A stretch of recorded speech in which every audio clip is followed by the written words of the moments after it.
ஒரே ஒரு சப்ஸ்கிரைப் மட்டும் பண்ணிவிட்டு பாருங்கள். சந்தா இருந்துக்கிட்டு நான் ப்ரெக்னென்ட் ஆகிருக்கேன் அப்படின்னு சொல்லிட்டு எல்லோரும் முன்னாடி கத்திடுறாங்க. ஆனால் நிலாவுக்கு மட்டும் புரியுது, மற்றவங்க யாருக்குமே எதுவுமே புரியறதில்ல. சந்தாவோட அப்பா வந்து இவருக்கு சேரனோட இதை பொறிச்சிக்கிண்டு என்ன பண்ணி வச்சுருக்கீங்க, நீங்கள் என்ன பண்ணுற அப்படின்ற மாதிரி பார்த்திங்கன்னா ரொம்ப கோவமாக ஆட்டுறாரு. சந்தா அங்கேருந்து ஆமான்னு சொல்லிட்டு தலையாட்டம், ஆமாம் நான் தான் அதுக்கு காரணம் அப்படின்னு சொல்லிட்டு இவர் வந்து சொல்லிடுவார். ஆனால் இவருக்குமே தெரியாது அவங்க அதுதான் சொல்கிறாங்கன்னு சொல்லிட்டு. வீட்டிலலாம் பார்த்திங்கன்னா ரொம்பவே அதிர்ச்சியாக இது பண்ணிவிட்டு, இந்த மாதிரி ஒரு பொண்ணை தான் என் பையனுக்கு கல்யாணம் பண்ணி வைக்கலான்னு சொல்லிட்டு இது பண்ணீங்களா, இதனால தான் கல்யாணம் பண்ணி ஆகணும்னு சொல்லிட்டு ரொம்ப அவசரமாக இது பண்ணுறீங்களோ அப்படின்னு சொல்லிட்டு அவங்க எல்லாமே இது பண்ணுறாங்க. அதுக்கப்புறம் பார்த்திங்கன்னா சந்தாவை அந்த பக்கம் கூட்டிகிட்டு போய் அவங்க அப்பாலாம் பேச ஆரம்பிச்சிடுறாங்க. இவரும் போய் பார்த்திங்கன்னா அவருக்கு அண்ணா இருக்காங்கல்ல, சந்தாவோட அண்ணா அனீஷ், அவர்கிட்ட போய் என்ன நடக்குது, எங்கள் கூட அமுச்சிருங்க அவளை அப்படின்னு சொல்லிட்டு கேட்குறாங்க. ஒரு நிமிஷம் இருங்க பையா, அவங்க பேசிட்டு இருக்காங்க, பெரிய பிரச்சனையாக ஆகிட்டு இருக்கீங்க அப்படின்னு சொல்லிட்டு அவங்க வந்து சொல்கிறாங்க. அது வரைக்குமே அவருக்கு புரியல அவன் என்ன சொன்னான்னுட்டே. அதுக்கப்புறம் பார்த்திங்கன்னா நிலாக்கிட்ட வந்து இவங்க வந்து என்ன பேசிகிட்டே இருக்காங்க, நம்ம அவங்கள கூட்டிகிட்டு போயிடலாம் வாங்க, இவங்கெல்லாம் சண்டை போட்டுட்டு இருக்கட்டும் அப்படின்றாங்க. அதெல்லாம் ஒன்றும் வேணாம், ஒரு நிமிஷம் அமைதியாக இருங்க அப்படின்னு அவங்க தான் பேசிகிட்டு இருக்காங்களா, பேசி முடிட்டு என்னங்க பேசுகிறாங்க அவங்க, ஒன்றுமே எங்களுக்கு புரிய மாட்டேங்குதுங்க, என்னதான் இப்படி தான் இப்போ என்ன சண்டை போட்டுட்டு இருக்காங்க, இப்போ ஒன்று நம்ம கூட அனுப்பணும் இல்லைன்னா எதனா பண்ணணும், சும்மா எதுக்கு சண்டை போட்டுட்டு இருக்காங்க அப்படின்றாங்க. உங்களுக்கு நிஜமாகவே இங்கே என்ன நடக்குதுன்னு தெரியலையா, ஒன்றுமே உங்களுக்கு புரியலையா அப்படின்னு சொல்லிட்டு நிலா வந்து கேட்குறாங்க.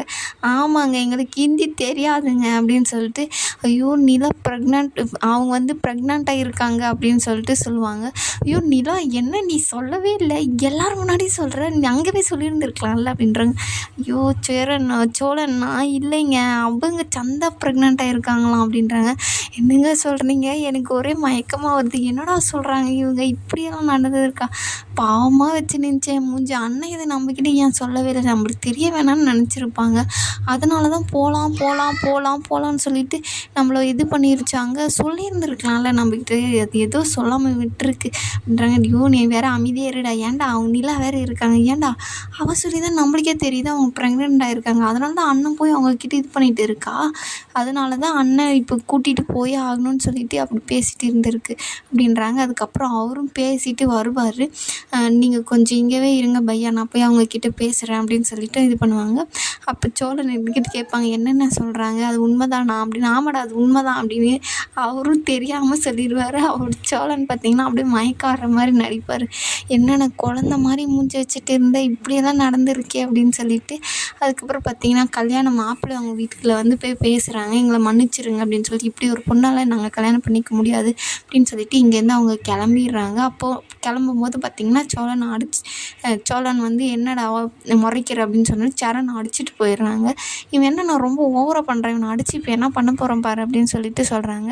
நீங்கள் பண்ணதெல்லாம் போதும், இங்கேருந்து கிளம்புங்க, அதெல்லாம் எங்களால் கிளம்ப முடியாது, சந்தா வந்தால் தான் நாங்கள் போவோம் அப்படின்னு சொல்லிட்டு சொல்கிறாங்க. இனிமேலெல்லாம் கல்யாணம் பண்ணி வைக்க முடியாது இல்லை, அதுதான் இப்போ அனுப்பிச்சிட்டிங்களே ஒன்று என்ன முடியாது, இனிமேல் என் பொண்ணுக்கு இந்த கல்யாணமே நடக்காது, சந்தோஷமாக உங்களுக்கு, இப்போ இங்கேருந்து கிளம்புங்க அப்படின்றாங்க. அதெல்லாம் எங்களால் முடியாது, அவங்கள அனுப்புங்க நாங்கள் போகிறோன்றாங்க. அப்போ சந்தா அவங்களோட அண்ணா வந்து போய் பேசுகிறாங்க. ஒரு நிமிஷம் இருங்க பையா அப்படின்னு சொல்லிட்டு அவங்க அப்பா கிட்டே போய் பேசுகிறாங்க.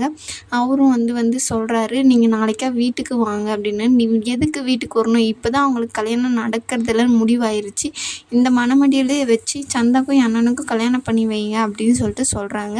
எல்லாருமே ஷாக் ஆகி பார்க்குறாங்க. இந்த கல்யாணம் நடக்கும் கண்டிப்பான்னு சொல்லிட்டு அவங்களும் எல்லாருமே எதிர்பார்த்துட்டு இருக்காங்க. இதோட இந்த எபிசோடு முடியும்.